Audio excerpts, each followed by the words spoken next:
क्या ऐसा है जो महादेव से बाहर है? परंतु महादेव से जुड़ने के लिए हम सोचते हैं कि सोचेंगे, विचारेंगे, समय होगा तो करेंगे, जबकि अपनी दीर्घकालिक योजनाओं में हम अपनी अल्पकालिक यात्रा को भूल जाते हैं। दीर्घकालिक योजना ये होती है इंसान की कि अगले पल का पता नहीं है, परंतु हम अगले 10 साल की योजना बना के रखते हैं। अगले 10 साल हम क्या करेंगे, हम अभी से सोच के रखते हैं। परंतु अगले 10 साल में हम जीवित रहेंगे कि नहीं, हमारे जीवन का कितना पल है, भोग को भोगेंगे या भोगाधिपति की तरह, या भुक्त होकर, ये हमको पता नहीं।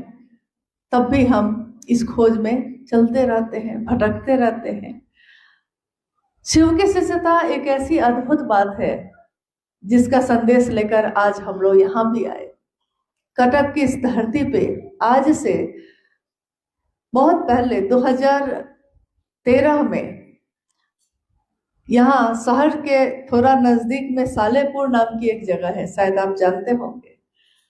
स्वयं साहब के साथ शिव चर्चा में शामिल होने के लिए हम लोग आए थे 2013 में, और एक ग्रामीण परिवेश में, गांव के बीच में, मैदान में वो शिव गुरु चर्चा हुई थी। मुझको लगता है कि कम से कम 2-4 लोग तो ऐसे होंगे जो उसमें शामिल हुए थे। उसमें से कोई है इस हॉल में? आप में से कोई शामिल हुआ था उसमें? नहीं। अच्छा, एक गुरुवान है, कहाँ है? अच्छा चलिए चलिए, एक भी काफी है तो कटक में पहले भी शिव चर्चा हो चुकी है।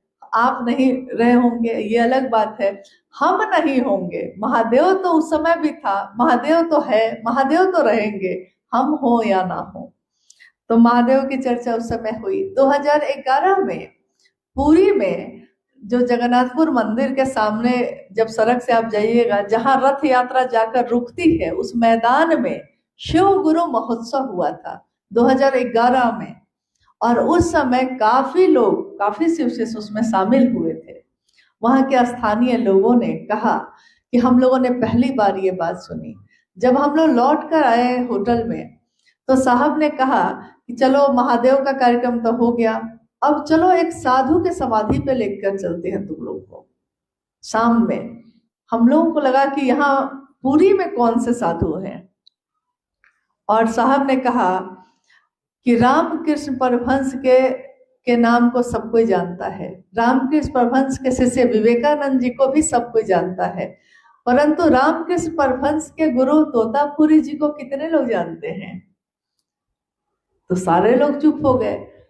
कि सही बात ये थी कि ज्यादातर लोग नहीं जानते थे, और उनकी समाधि है वहां जहां वो लेकर हम लोग को गए। उस यात्रा में मैंने ये देखा कि जब हम लोग पुरी से कटक के रास्ते में आ रहे थे, उस समय 2013 में जब आए, दोबारा जब आए, तो रास्ते में जो नदी थी उसको दिखाकर साहब ने, ये जो रत्नम जी मेरे बेटे आए हैं मेरे साथ, उस समय छोटे थे और बेटी भी छोटी ही थी, तो साहब ने अपनी गाड़ी में इन बच्चों को कहा कि उस नदी को देखो, कलिंग का युद्ध जब हुआ था, ये नदी जिसमें आज पानी है, उस समय इस नदी में इतना रक्त था, खून, पानी की जगह खून बह रहा था। क्योंकि उस समय जो राजा था, उस समय अशोक जी जो राजा थे, अशोक का राज्य था, उन्होंने कहा उस दिन इन बच्चों को कि अशोक जब राजा हुए तो अभिमान, गर्व बढ़ता ही है, कितना भी क्षेत्र मिलता गया, संतुष्टि नहीं, संतुष्टि नहीं, और इतना भारी रक्तपात हुआ कि खून की नदी बह गई। और उसको देखकर उसने सोचा उस दिन कि आखिर मैं पूरी दुनिया को भी पा लूंगा तो क्या पाऊंगा, और मन उसका पूरी तरह दुनिया के तरफ से मुड़ गया ईश्वर की तरफ, और उसने अध्यात्म की राह चुनी। क्योंकि हमारा मन रक्त बीज की तरह रोज इच्छाओं को पूरा करता है, फिर पैदा होता है, एक इच्छा पूरी ही तो दूसरी पैदा हो जाती है। ये मन दया के आश्रय में, शिव की दया के आश्रय में ही जाकर शांत हो सकता है। तो उस समय की कही हुई बात आज भी उतनी ही याद है।